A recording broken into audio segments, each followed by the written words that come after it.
በኑሯችን በህይወታችን ሳይሆን እንደዚህ ሰፋ ያለ ነው።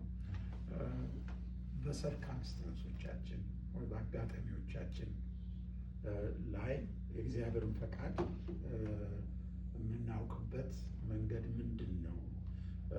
በዛስ እግዚአብሔርን ፈቃድ ካወቅን በኋላ ማድረግ የሚገቡን ነገሮችስ ምን ይሆናሉ በሚል ነው እና ሰፋ ያለ ሀሳብ ነው እና የምጀምረው እንግዲህ ምሳሌ 3:5-6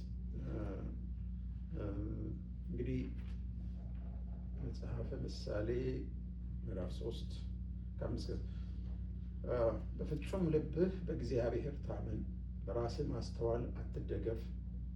በመንገድህ ሁሉ እርሱን ወቅ፣ እርሱም ጎዳናህን ያቀናልሃል። በራስህ አስተያየት ጠቢብ አትሁን ይላል። እንግዲህ እዚህ ላይ ምናልባት ሳትጠረጥሩ አትቀሩም ይህንን አርዕስት ለምን መረጥከው? ወይም ምክንያቱም አሁን ያለሁበት ሰርከምስታንስ ክሮስ ሮድ የሚሉት አይነት ነገር ላይ ነው እና አንዳንድ ጊዜ እግዚአብሔር አንዳንድ ፈተናዎች ጥሩ ነገሮችን ፈተና የሚሆኑበት ሁኔታ አለ፣ ወቅት አለ። አንዳንድ ለምሳሌ አሁን እንግዲህ በእኔ ሰርከምስታንስ አሁን አስጨናቂ ነገር ወይም ደግሞ ቻሌንጅ የሆነብኝ ነገር ብዙ ደህና ነገሮች ናቸው እና የስራ እድሎች መጥተው የትኛው ላይ የእግዚአብሔር ፈቃድ እንደሆነ የትኛውን መንገድ እንድከተል እግዚአብሔር ፈቃዱን እንዲሰጠኝ እየጸለይኩ ያለሁበት ሰዓት ነው እና ያ እንግዲህ ቻሌንጅ ሆኗል ማለት ነው። አንዷን ነገር ተከትዬ ሲሄድ ያቺ ነገር ትፈርሳለች ወይም እንዳሰብኩት የማይሆንበት ሁኔታ አለ እና እንግዲህ የጌታን ቃል አነባለሁ እና እስካሁን ድረስ ምሪት የምፈልግበት ወይም ደግሞ ልብ ያረፈበት ነገር አይደለም ለማለት ነው እና ስለዚህ እዚህ ምሳሌ ላይ ያለው በፍጹም ልብህ በእግዚአብሔር ታመን፣ በራስን ማስተዋል አትደገፍ። በመንገድ ሁሉ እርሱን እወቅ፣ እርሱን ጎዳናህን ያቀናልሃል። በራስህ አስተያየት ጠቢብ አትሁን እና እንግዲህ አንዳንድ ጊዜ አእምሯችን እምቢ ይላል፣ የስጋችን ለምሳሌ ስራዎቹን ከእግዚአብሔር ከመንፈሳዊ ነገር ጋር ከማድረግ ይልቅ የትኛው ነው የሚሻለው ብለን በአእምሯችን ኤቫሉዌት ለማድረግ እንሞክራለን እና የኔም አንዱ ቻሌንጅ እሱ ነው። በአእምሮዬ ጣልቃ ይገባብኛል። መንፈሳዊ ነገሮችን በጸሎት ረፍ በማለት ፋንታ እንዲህ እና ምስክርነት ያልኩት አሁን አንዳንድ ከዚህ በፊት በህይወቴ የነበሩ የደረሱ ነገሮችን አካፍላችሁ ፈልገው ከዚህ በፊት አንስቼው ሊሆን ይችላል። ዚምባብዌ እኔ ከኢትዮጵያ ስወጣ ሀሳብ አልነበረኝም። ከኢትዮጵያ የመውጣት በፍጹም ሀሳብ አልነበረኝም እና ከዚያ አንድ የአጎቴ ልጅ ወደ ቦትስዋና ሄድና ቦትስዋና ይጽፍልኛል እና ኢህአዴግ ገባ። እሱ ኢህአዴግ ሊገባ አካባቢ ነው የሄደው በግርግሩ እና ኢህአዴግ ገብቶ የእኛ ኢህአዴግ እንደገባ ወዲያው ኢህአዴግ የከተማ ልማት ደሞዛችን አቆመ እና ከአንድ ወር በኋላ ደሞዛችን ቆመ እና ትንሽ ኮንፊውዥን ተፈጠረ። ከዛ ከሁለት ወር በኋላ ለቀቁልን። ያው ያለው እንግዲህ ምንድን ነው ሰዎቹ ስለማያውቁ የከተማ ልማት ነበር የምሰራው እና ከተማ ልማት እንትን ነው ብለው አሰቡ። የአብዮት መስሪያ ቤት ነው ካድሬዎች ናቸው ብለው አስበው ነው። ግን ፕሮፌሽናሎች ነው። ከተማ ልማት መሀንዲሶች የሚበዛው መሀንዲስ ነው ነበሩ። በአንድ ወቅት በአብዮቱ ጊዜ ቀበሌ መሰረቱት እነሱ ነበሩ፣ ካድሬዎቹ ነበሩ። እዛው ከተማ ልማት ነበር። ግን እነሱ ተመናምነዋል። የሉም አሉ ጥቂት ግን የሉም እና እዛ ውስጥ የሚረሸን ነበር ሰው ምናምን ወሬውን እንሰማለን። ካለፈ በኋላ ነው የሚያገባ ነው እና ይህንን ነገር ስለሰሙ ሰዎቹ ደግሞ ገና አዲሶች ናቸው ለሁሉ ነገር ካለባበሳቸው ከምን ጀምሮ ብዙም ነገር አያውቁም። የከተማ ነገር የሰሙትን ነገር ወዲያው ነው የሚያደርጉት እና እንደዛ ሆኖ ያ ደሞዝ በሚቆም ጊዜ በጣም ተናደድኩ፣ በጣም ተስፋ ቆረጥኩ። ከዛ በፊትም ሰው ቀስ ቀስ እያለ ወደዚህ ወደ ዘር ነገር ምናምን እየገባም ስለሆነ ትንሽ ድንግዝግዝ ያለ ነገር ነው እና እሱ ደብዳቤ ጻፈልኝ። ምን ይላል? ዚምባብዌ ማነው ቦትስዋና ሆኖ እዚህ አንድ የፈረንሳይ ካምፓኒ አለ እና እዚህ ብትመጣ እኮ ምናምን ሞክር አትላላጥም ምናምን የሚል ነገር ላከልኝ ደብዳቤ እና ሻልኩና ቦታ ነበረች ያን ቦታ የወሰድኳት ማለት ነው። ብዙ ቦታ መውሰድ ይችል ነበር። አንድ የማህበር ቦታ ወስጄ ነበር።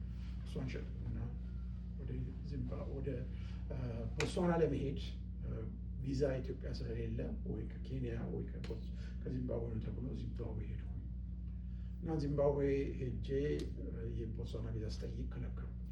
አልከለከሉኝም፣ አዘገዩብኝ። ምክንያቱም የተወሰኑ ሰዎች ያንን ሆቴል ልጅ ጨምሮ አሳይለም ስለጠየቁ ሀገሪቱ ትንሽ ነች፣ ደግሞ በዛ ላይ ገጠር አይነት ነች፣ ገና ዴቨሎፕ ያልሆነችም። ደነገጡ ፖለቲከኞቹ እና እንደዛ አይነት ነገር አጋጥሟቸው ስለማያውቅ እና አዘገዩብኝ። ሲያዘገዩብኝ እዛው ሆቴል ነበር መጀመሪያ የምኖረው እና ከሆቴል ያው ገንዘቡም እየተመናመነ ሄደ።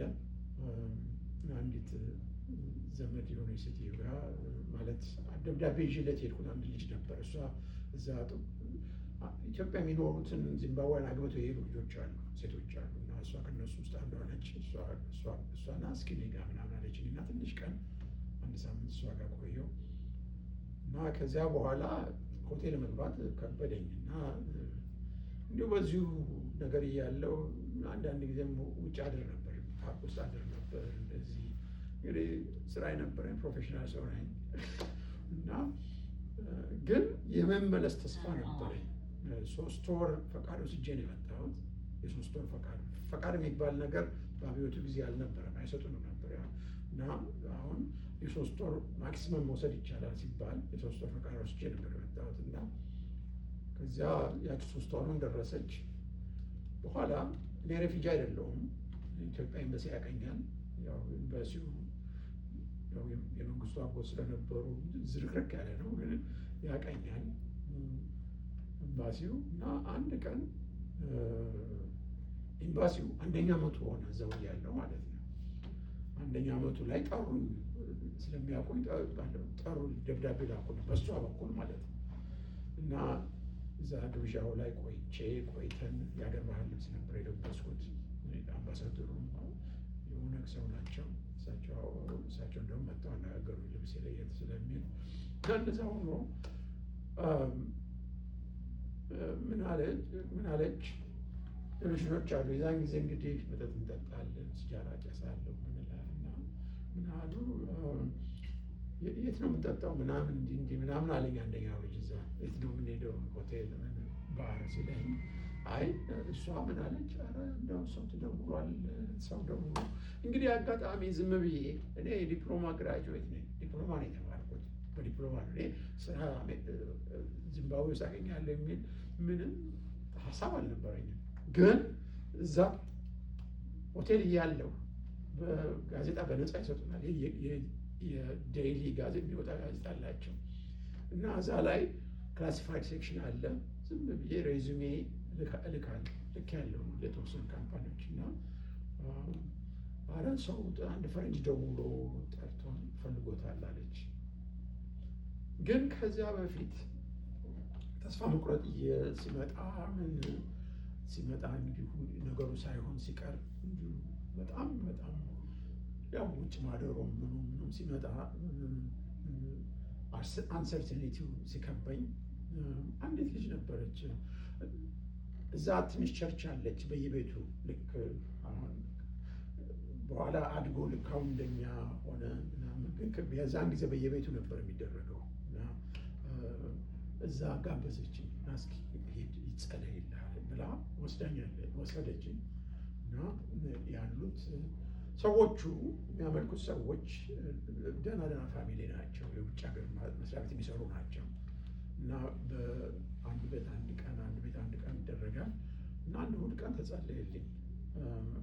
ሰው የሚሰብከው ሳውዝ አፍሪካዊ ነጭ ነው፣ ቤት ውስጥ ነው፣ በደንብ በማይክሮፎን በስፒከር ነው የሚሰብከው እና ነግራኛለች፣ ልጅቷ ነግራኛለች። የሚጸለይልህ ሲባል ሂድ እና እንዲጸለይልህ ነገር ምን አለች እና እና እንግዲህ ያው ቪዛ ነው የምፈልገው ቦትስዋና ለመሄድ ተንበርክኬ ምንድን ነው የምትፈልገው አለኝ። ምን እንዲሆን ነው የምትፈልገው አለኝ። ስራ እንዳገኛለሁ። ዝም ብሎ አፌ ላይ መጥቶ ነው። እኔ ስራ ያገኛለሁ የሚል ምንም እንትን የለኝም። እና እስኪ ስራ እንዲያገኝ የምትስማሙ ሰዎች አለ እና ሁሉም እጁን አወጣ። በሉ አንድ ላይ እንጸልይለት ተባለ። ተጸለየልኝ እና ይሄ ከተጸለየ በኋላ ነው የስልክ ጥሪ የመጣው እና ጌታ ይባረክ እና የስልክ ጥሪው መጣ። ከዛ በኋላ ሄድኩኝ። ኢንተርቪው ተደረኩ። ኢንተርቪው ያደረገኝ ሰውዬ በስራ ይህችን ስራ እስኪ ሰርተህ አምጣ ብሎ ያን ትልቅ ቢልዲንግ አንዱን ክፍል ሰጠኝ እና ይዤ ቤቴ ሄጄ ሰርቼ ሰጠሁት እና ከዚያ በኋላ አየና እንደገና በሌላ ቀን ቀጠረኝ። በዚህ ቀናና እንነጋገራለን አለኝ።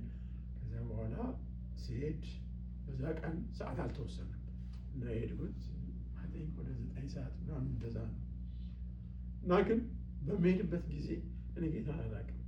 ግን ከኢትዮጵያ ልወጣ ስል በዛ በአስቸጋሪ ሁኔታ ጊዜ መጽሐፍ ቅዱስ አንብቤ ከመጀመሪያ እስከ መጨረሻ አንብቤዋለሁ። መጽሐፍ ቅዱስ ከመጀመሪያ እስከ መጨረሻ ግን ማስታወሰው አንዲት ነገር ብቻ ነበረች። ከዛ መጽሐፍ ቅዱስ ውስጥ አዲስ ኪዳን ውስጥ የአልዓዛር ጌታ ወደዚህ አልዓዛር የድሃው ሰውዬ እሷን ብቻ ነው እና መጽሐፍ ቅዱሱ ላይ ግሩም ሊትሬቸር ብዬ ጽፌበታል።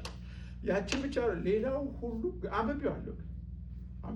ያው ጫት ምናምን ስለምንቅም ስለምን ነበር በቃ አነገዋለሁ ምን እላለሁ እና ግን ያ ምንም ለምን እንዳደረጉትም አላውቅም። ለማንኛውም ከዚያ እንግዲህ ስራውን ሰውየው አንድ ቀን አርፍጄ ሄድኩኝ ማለት በ9 ሰዓት አንድ የሆነ ነገር ይነግረኛል ብዬ ነው ሄድኩት እና በስንት ሰዓት ነው የምትመጣው አለኝ። ወይም ሰዓት አልተነጋገርም ነው እዚህ ስራ የምንጀምረው 8 ሰዓት ነው እና ከዚህ በኋላ አርፍደህ አትምጣ ምናምን አለኝ እና ብሎ ቢሮ ወስዶ አሳየኝ። አንድ ቢሮ ሰጠኝ። ከተማ ልማት ከዛ በፊት 7-8 ዓመት ሰርቻለሁ። የራሴ ቢሮ አልነበረኝም። አንድ ቢሮ ሰጠኝ፣ ትልቅ ቢሮ እና እንግዲህ ምንድን ነው የምለው በራስ ማስተዋል አትደገፍ የሚለው ነገር የራሴ ማስተዋል ስራ አገኛለሁ የሚል ሀሳብ በፍጹም አልነበረኝም እና ግን ጸሎት ተጸልዮአል። እንግዲህ ጌታ ሊገናኝ የፈለገበት መንገድ ነው እና የራሳችን ማስተዋል ምንም ቦታ አያደርሰንም ለማለት ነው እና እግዚአብሔር ደግሞ ወደ ቦትስዋና አለመሄዴ ወይም ያመከልከሉ ወይም የዓለምን አለመሆኑ በኋላ ላይ አወቅኩኝ። ምክንያቱም ኑሯቸው እጅግ አስቸጋሪ ነበር። እስር ቤት ገብተው ነበር። እዛ የነበሩ ሪፊውጂዎች አስረዋቸው ብዙ ስቃይ አይተው ነው እንግዲህ ያጎት ልጅ የሚሄደው እና ከዛ ሁሉ እግዚአብሔር ያድናል እና እንግዲህ አንድ እዚህ አሁን እምነትና ድፍረት የሚል ነገር ለምን አሁን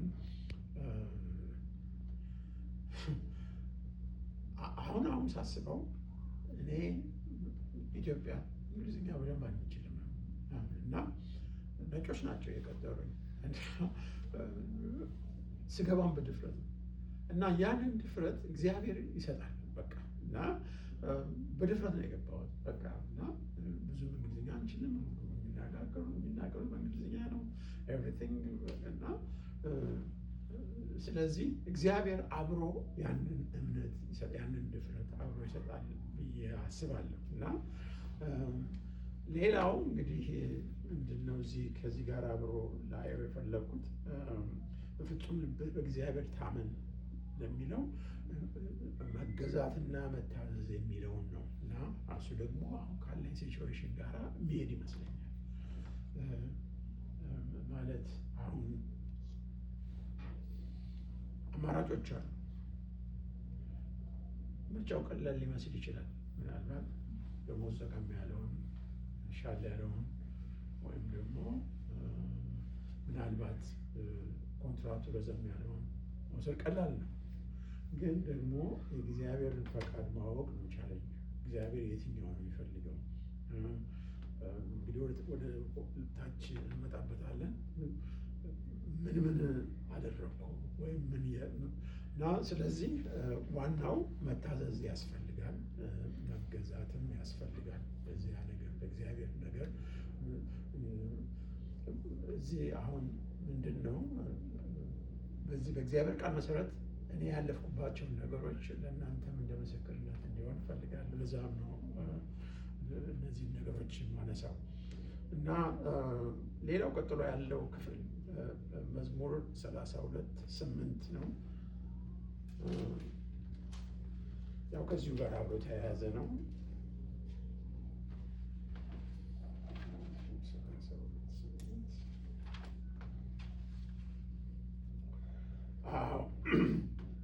አስተምርሃለሁ፣ በምትሄድበትም መንገድ እመራሃለሁ፣ ዓይኖቼን በአንተ ላይ አጠናለሁ ይላል እና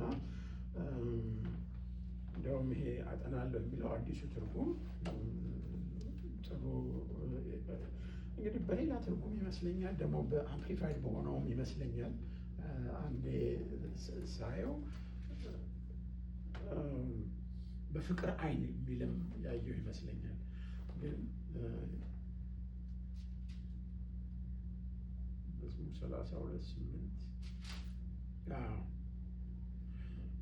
አስተምርሃለሁ፣ በምትሄድበትን መንገድ እመራሃለሁ፣ እመክርሃለሁ፣ በዓይኔም እከታተልሃለሁ ይላል እና እግዚአብሔርን በምንፈልግበት ጊዜ እርሱ ደግሞ መንገዳችንን ያሳያል ማለት ነው፣ ወይም ደግሞ ያስተካክልናል። አሁን እንዲህ በዚህ በኮንፊውዥን ጊዜ በምን ጊዜ ተስፋ ሳንቆርጥ እግዚአብሔርን ድምፅ የእግዚአብሔርን ሀሳብ መጠበቅ አስፈላጊ ነው ማለት ነው። አሁን ለምሳሌ እኔ ያለሁበት ሲቹዌሽን ገና እየጠበቅኩ ነው ማለት ነው። ገና ልቤ አላረፈም እና አንዱ ላይ እዚህ ላይ ብዬ እስካሁን አላልኩም እና ግን አሁን ስቴድፋስት ወይም ራስን ዝቅ አድርጎ በጸሎት ሆኖ እግዚአብሔርን መጠበቅ ያስፈልጋል ማለት ነው እና ስለዚህ እግዚአብሔር የምንሄድበትን መንገድ እንዲያሳየን ማመን መቻል ያስፈልጋል ማለት ነው።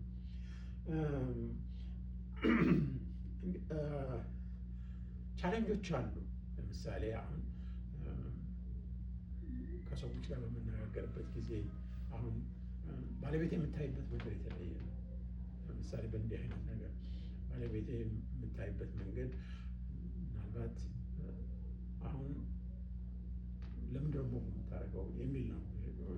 ወይም እንግዲህ ከሴኩሪቲ አንጻር ነው የምታየው እና ወደ ሌላ ቦታ የሚሄድበትን መንገድ ወይም ስራ የምቀይርበትን መንገድ ብዙም አይስማማትም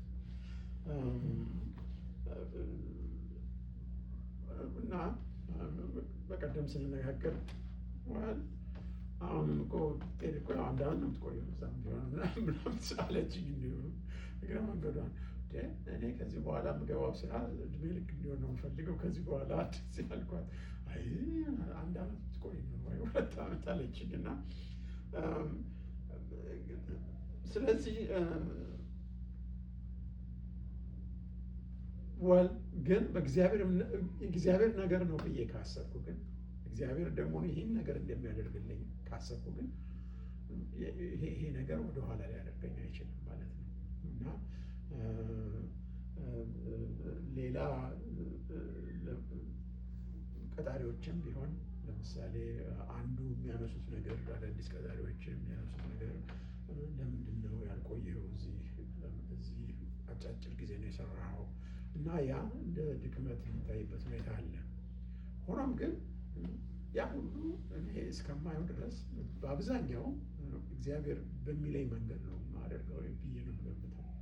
ሳልጸልይ ሙቭ ያደረኩበት ጊዜ የለም እና ያን አደርጋለሁ።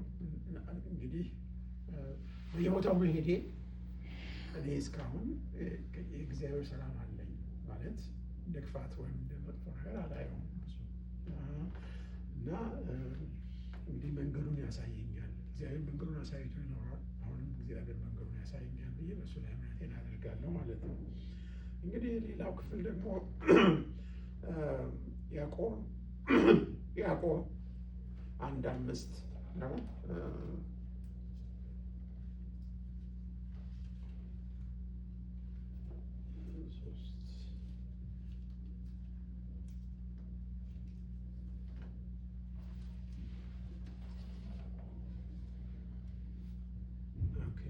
ከእናንተ ግን ማንም ጥበብ ቢጎድለው ሳይነቅፍ በልግስና ለሁሉ የሚሰጠውን እግዚአብሔርን ይለምን፣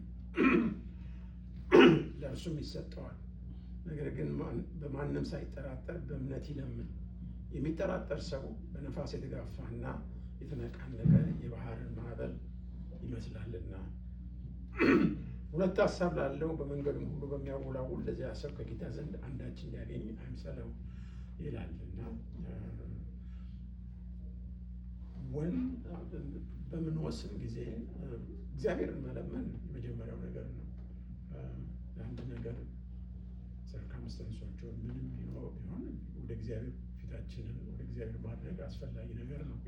ሁላችን እናውቃለን እና በምንለምንበት ጊዜ ግን ያለመጠራጠር ወይም ደግሞ እግዚአብሔር ያሳየንን መንገድ ያለመጠራጠር መቀበል ያስፈልጋል። ይህ ነው የእግዚአብሔር ፈቃድ ብሎ ከተያዘ በኋላ ምንም ጥርጣሬ አያስፈልግም። ከዚያ በኋላ በዛ ላይ ቢልዳፕ ማድረግ በዛ ላይ እና እርግጥ ቻሌንጆችም ሊኖሩ አንዳንድ ጊዜ እኮ እግዚአብሔር የሚሰጠንን መንገድ ለምሳሌ አንዳንድ ቻሌንጆችም አብሮ ሊኖሩ ይችላሉ። እኛ የምንታነጽበት ነገርም ሊሆን ይችላል እና ቻሌንጆችም ቢኖሩ እግዚአብሔር ፈቃድ ነው ብለን ካሰብን ወደ በኋላ ደግሞ እንመጣለን ወደታች ያንን ያለመጠራጠር መቀበል ዋና አስፈላጊ ነገር መሆኑን ተምሬያለሁ እና እግዚአብሔር መጀመሪያ እንጸልያለን፣ እግዚአብሔርን ፈቃድ እንጠይቃለን። እግዚአብሔር ይሄ ነው ብሎ ካሳየን በኋላ ያንን ያለ ጥርጣሬ ያንን ነገር መቀበል አስፈላጊ ነው ብዬ እገምታለሁ እና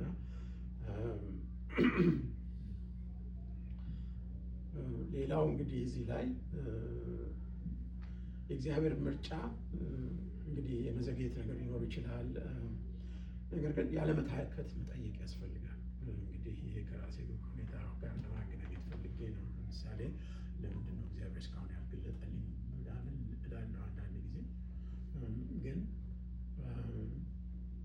የእግዚአብሔር ፈቃድ በራሱ ጊዜ ሁሉም በጊዜው ውብ አድርጎ እግዚአብሔር የሰራ እግዚአብሔር ፈቃዱን በጊዜው ይወጣል እና ያለመታከት ግን መጠየቅ ያለመታከት በእግዚአብሔር ፊት መሆን አስፈላጊ ነው ብዬ አስባለሁ። እንግዲህ ሌላው አሁን እዚህ ላይ አመጣሁት እንጂ እንግዲህ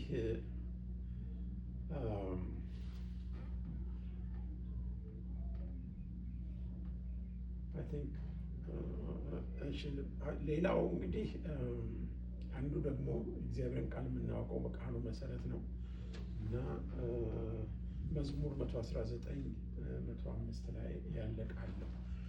መዝሙር 119:105 መዝሙር 119 በጣም ረጅሙ ክፍል ሳይሆን አይቀርም ይመስለኛል።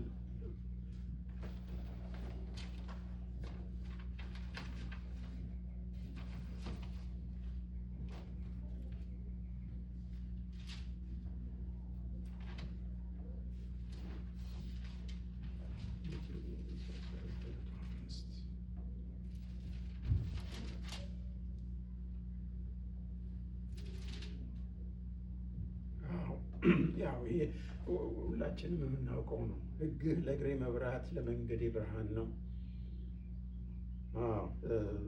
እንግዲህ ከትእዛዝ የተነሳ አስተዋልኩ፣ ስለዚህ ሐሰት መንገድ ጠላሁ። ሕግህ ለእግሬ መብራት ለመንገዴ ብርሃን ነው የሚለው ክፍል ነው። ብዙዎቻችንም የምናውቀው ነው። ብዙ ጊዜ በመዝሙርም በምንም ያለ ነው እና አንዱ የእግዚአብሔር ፈቃድ የምናውቀው በእግዚአብሔር ቃል ነው። እግዚአብሔርን ቃል በማየት ልክ አሁን እንዳየነው እግዚአብሔርን ቃል በማንበብ ከዚያ በኋላ ከሰርከምስታንሶቻችን ጋር ሪሌት በማድረግ የእግዚአብሔርን ቃል በእግዚአብሔር ቃል መሰረት በመሄድ መሄድ ይገባናል ብዬ እገምታለሁ። እንግዲህ አንዱም ቃልን ለመንገዴና ለእግሬ መብራት ሆነልኝ ዛሬ የምንካፈልበት ሀሳብ መልእክቱ ወይም ምክንያቱ ወይም ዋና ፍሬ ነገሩ ይሄ ነው ብዬ አስቤያለሁ። ሌላው እንግዲህ አምስተኛ ብዬ ያሰብኩት ምሳሌ 11:14 ምሳሌ 11:14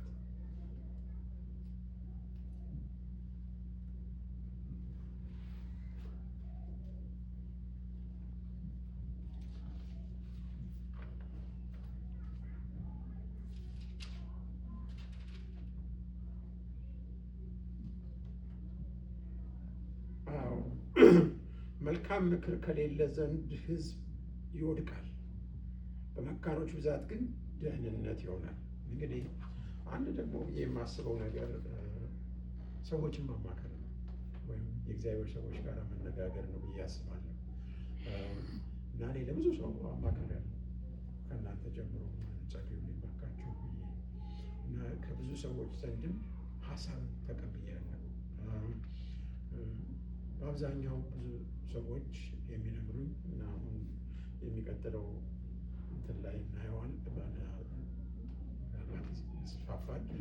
አንዱ ምንድን ነው ለውስጥ ሰላም የሚሰጥ ነገር ይሉኛል። ብዙ ጊዜ ከብዙ ወንድሞች የምሰማው ለውስጥ ሰላም የሚሰጠን ነገር ላይ ወይም ልብ ያረፈበት ላይ እዛ ላይ ወስን የሚል ነገር እሰማለሁ እና እነዚህ ብለው የሚመክሩኝ አሉ እና ምክር ብዙ ምክሮችን ማየት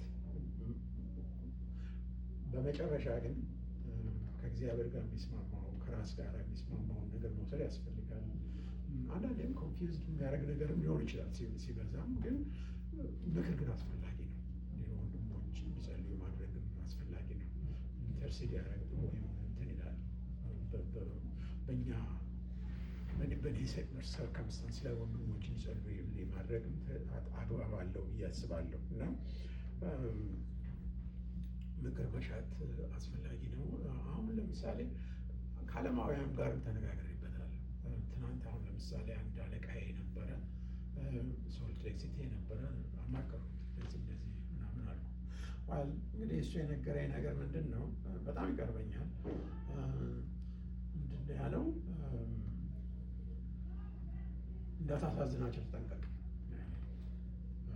እዚህ ያሉትን አለቆችህን ወይም ጓደኞችህን ማሳዘንን ወይም ደግሞ ኮኔክሽንህን ላለማጣት ወይም ያን ሜንቴን እንድታደርግ ያስፈልጋል አለ እና እሱ እንግዲህ አንድ ምክር ነው እና እሱን ከንሲደር አደርገዋለሁ ማለት ነው እና እንግዲህ ግን በጌታ ዋናው ፕራዮሪቲ የምሰጣቸው ነገሮች አሉ። ይሄንንም እንደ አንድ ነገር አየዋለሁ፣ ላለማሳዘን እሞክራለሁ። በተረፈ ግን መሄድ ካለብኝ እሄዳለሁ። ጌታ ልቤን ካሳሰበኝ ማድረጉ የማይቀር ነገር ነው ማለት ነው እና አሁን ወደ ዋናው ለምሳሌ የፊልጵስዩስ 4:6-7 ፊልጵስዩስ 4:6-7 እንግዲህ ይሄኛው ዋናው እንደውም መሪ ጥቅስ መሆን የነበረበት ነው ብዬ እገምታለሁ እና ፊልጵስዩስ 4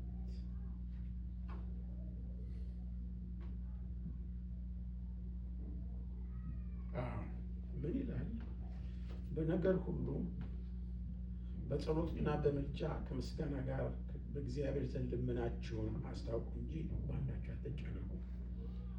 አእምሮንም ሁሉ የሚያልፍ የእግዚአብሔር ሰላም ልባችሁንና ሀሳባችሁን በክርስቶስ ኢየሱስ ይጠብቃል ይላል። እግዚአብሔር የተመሰገነ ይሁን። እና ይሄ እንግዲህ ሁሉ ነገር የታጨቀበት ማለት ሁሉ ሀሳብ ያለበት ነው። እና ዋናው ደግሞ እዚህ ላይ ሰላም የሚለው በቃ እና ሰላም ላይም ላነሳሳው ፈልጌ ዝም ብዬ ያለፍኩት ነገር ነው። እና የልብ ሰላም የሚሰጥ ነገር ዋናው ነገር እሱ ነው። የእግዚአብሔርን ፈቃድ የምናውቀው በዛ ነው ብዬ ነው የምገምተው። የልባችንን ሰላም የሚሰጠን ከሆነ ምክንያቱም መንፈስ ቅዱስ በውስጣችን ካለ መንፈስ ቅዱስ የማይፈልገው ነገር ከሆነ እንረበሻለን ወይም አንረጋጋም ወይም መረጋጋት አይኖርም። ኮምፈርትብል አንሆንም።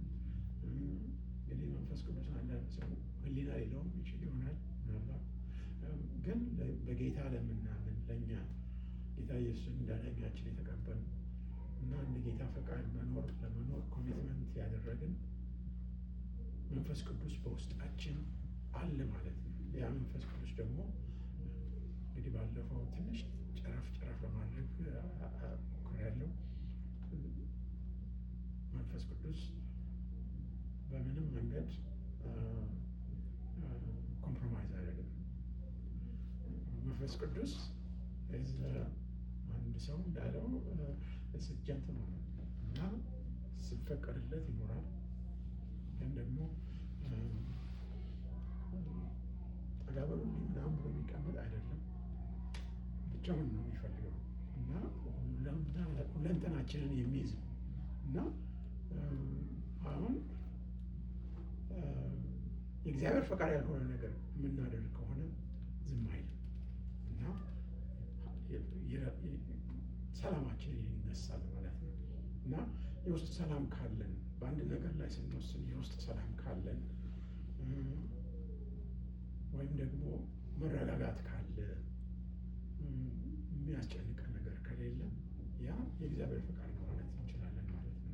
እና ይሄ እንግዲህ አንዱ ያው በነገር ሁሉ በጸሎትና በምልጃ ከምስጋና ጋር በእግዚአብሔር ዘንድ ልመናችሁን አስታውቁ እንጂ በአንዳች ነገር አትጨነቁ። ይህ እንግዲህ ቅድም ከላይ ስንል የቆየነው ነው።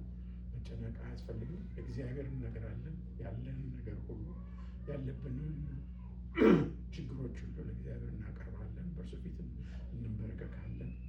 እግዚአብሔርን እንለምናለን። በፊትም መነሻ ከሆነ በእኔ ሲቹዌሽን እንዳለው እግዚአብሔር እናቀርባለን።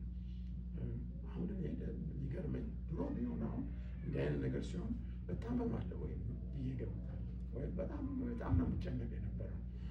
ብዙ አያስጨንቀኝም ማለት በድሮ ማለት ነው። እግዚአብሔር ይመስገን ብዙ አያስጨንቀኝም። አሁን በቃ ቢሮ ገብቼ እወጣለሁ። አንድ ሰው አያውቅም ማስበውን ነገር ዘይሀብ ነው ክሎ ምን ላደርግ እንደሆነ አዘጋጅ ጨርሻለሁ።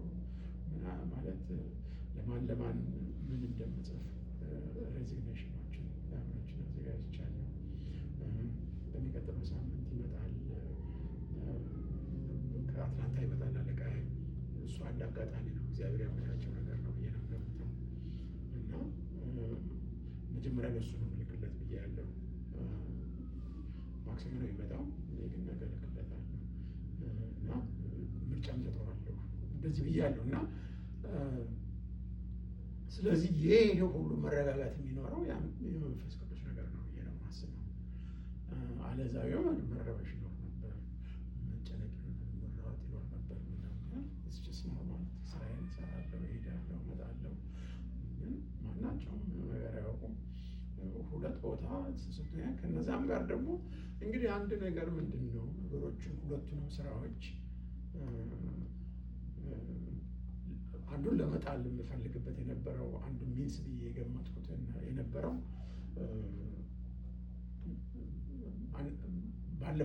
ባለፈው ወር ነው ሁለቱ የሚቀጥሩኝ ያሰቡት የነበረው እና ስገፋቸው አልመጣም ምናምን ስላቸው አይ የሚለኝን ተወዋለሁ ብዬ ነበረ ያሰብኩት። እንግዲህ ግን ሁለቱም አንፎርቹኔትሊ ኤክስቴንድ ያደረጉልኝ ወደዚህ እና አንዱ በ26 ነው፣ አንዱ ደግሞ በ18 ነው እና የመጨረሻ ቀን 15 ይሆናል ማለት ነው። በ15 ይሆናል እና ይሄ ልቤ ያረፈበት አሁን ይኖራል። ግን ምንድን ነው ከዚህ ዋናው ነገር የአንድ ሰርከምስታንስ ነገር የሚያልፍ ነገር ነው። ግን እኛ የምንማርበት ነገር በህይወታችን ለወደፊት ለሌላ ነገር የምንጠቀምበት ነገር ምንድን ነው? አንዳች ነገር በሚመጣ ጊዜ ሁልጊዜ እንደዚህ በደህና ነገር ሳይሆን በክፉም ነገር መጥቶብኝ ያውቃል። ብዙ ጊዜ መጥቶብኛል እና በክፉ ነገር ስራ አጥቼ በጣም ስራ ዴስፐሬት ሆኜ በመፈለግ ሁሉ መጥቶብኛል። አንድ ጊዜ እንደውም እዚች ላይ አካፍላችሁ ጥሩ ነው። ምን ሆነ? ከሳንዴ ሌኦፍ ተደረኩና ዳላስ አይስዲ ይሰራ ነበር ጃከብስ የሚባል ካምፓኒ እና ከዛ ሌኦፍ ተደረጌ ሌኦፍ ከመደረጌ በፊት ነግረውኛል። ከ3 ወር በፊት ነግረውኛል። ሌኦፍ ተደረጋለህ 3 ወር ነው የምትቆየው ብለው እዛ 3 ዓመት ቆይቻለሁ እና ፕሮጀክቱ አለቀ። ስለዚህ ሰዎች መቀነስ ስላለብን አንደኛውን ደግሞ ወደ በኋላ ላይ አቆየኝ እንደውም እና 3 ወር በኋላ ትሄዳለህ አሉኝ። እዛው ጃከብስ ውስጥ ጠየቁና አንድ ሰው ካሊፎርኒያ ቀጥረሃለሁ አለኝ። እሺ እና ቀጥረሃለሁ ብሎኝ ኦኬ ብዬ ደስ ብሎኝ እና 3 ወር አለቀ። ከዛ በኋላ የሰውዬ ሶሪ ክላይንቱ ሌላ ሰው ፈልጋል። ክላይንቱ ሌላ ሰው ፈለገ። እንግዲህ ጃከብስ የተቀጠሩ የሚሰሩ ናቸው ማለት ክላይንቱ ዳላስ አይስዲ ወይ ኤርፖርት ይቀጥራቸዋል እና እኛን ቀጥረው ደግሞ እነሱ ያሰራሉ። ክላይንቱ አልፈለገም ማለት ሌላ ሰው ፈለገ አለኝ። ከዛ ኦኬ ብዬ አሁን መጥፎ ነገር ምንድን ነው? በዛች 3 ወር ውስጥ ሌላ ነገር ማድረግ ይችል ነበር እና ኤኒዌይስ ያው እንጸልያለን፣ ምን እንላለን። እንግዲህ ሳውቅ ምንድን ነው ባለቤቴ ደህና ስራ እንዲኖራት ሞከርኩ። ትንሽ ያለ ነገር ስልጠና ምክንያቱም አውቄዋለሁ። 1 ዓመት ምናምን ሲሆንም አውቄዋለሁ ስራው እያለቀ ስለሆነ እና ያም አልሆነም። አንዳንድ ይሄ ሲኤንኤ ምናምን የሚባል ነገር እሱን ትሬን የምታደርግ ምናምን ኮሚኒቲ ኮሌጅ ምንም ሞከርኩ፣ ብዙም አልተሳካም እና በኋላ ይሄ ሳይሆን ሲቀር ስራ በቃ ፍለጋ ቀጠለው። ምንም ሊገኝ አልቻለም። ጠመመ ምንም እና ስለዚህ አፓርትመንት ነው አንድ ትልቅ ቤት ነው የምንኖረው። ያንን ተው እና አብረን መጽሐፍ ቅዱስ ምናምን የምናጠና እንዲህ ምናምን ሰዎች ነበሩ አፓርትመንት የሚኖሩ አዲስ የመጡ ናቸው። እነሱ ቤት እንሄድ ነበር እና ዋይሊ እና የእነሱ አፓርትመንት ኮምፕሌክስ አለ። እንዲያውም አሁን የዳንኤል ዘማሪው እዛ ነው የሚኖረው። አሁን እዛው እያለን ነው የገባው እሱ እና እኛ ከቤታችን ከሀውስ እንግዲህ ሀውስ ብዙ ዓመት ኖረናል። ስለዚህ ዳውንግሬድ ማድረግ አለብን። አልቻልኩም እና አንድ ስራ አገኘው። መጀመሪያ 6 ወር 4 ወር ምናምን በአንኤምፕሎይመንት ቆየሁ። ከዛ አንድ ስራ አገኘሁ። የት ነው? ዋክሳች። ከዚሁ ዋክሳች እየነዳሁ ይላል። በዛ ላይ ክፍያው እስከዚህ ነው እና ስለዚህ ዳውንግሬድ ማድረግ አለብን። አፓርትመንት ገባን። ልጆቼ በጣም ያዘኑት። እንግዲህ ለእነሱ አያውቁም ብዙ አይገባቸውም የሚኖረው ነገር። እንግዲህ ባለቤቴ ደስተኛ አልነበረችም፣ ግን ምን ይደረግ እዛ ገባን። 2 ዓመት ነው እዛ አፓርትመንት እና 2 ዓመት ነው። እንግዲህ ዳንኤል አሁን እዛኛ እንደገባን የገባው አሁንም ድረስ አለ። እንደውም ሽቶት የሚኖር ይመስለኛል። እና ዳንኤል ዘማሪው የምላችሁ ዋናው ዳንኤል ዘማሪው አይደለም። ሌላኛው ማን እንደሆነ በምን እንደሆነላችሁ ወፈር ያለው ማለት ነው። ሌላ ዳንኤል ማን ነበር? ዳንኤል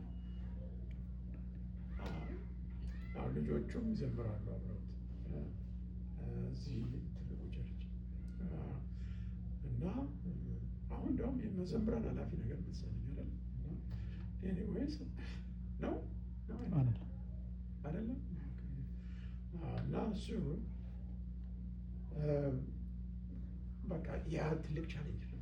በቃ ጸልያለሁ፣ ጌታ ሆይ እንዴት ነው በቃ እና 2 ዓመት ነው እዛ ግን ሌላው ያው ሌላም ስራ አግኝቼ ደህና ስራ አግኝቼም ቆየን ትንሽ ነገሮች እስኪመቻቸው ቤት እስክንገዛ ሆነ እና በዚያን ጊዜ ውስጥም ራሱ ትልቅ ፈተና ነበር በጌታ መጽናት።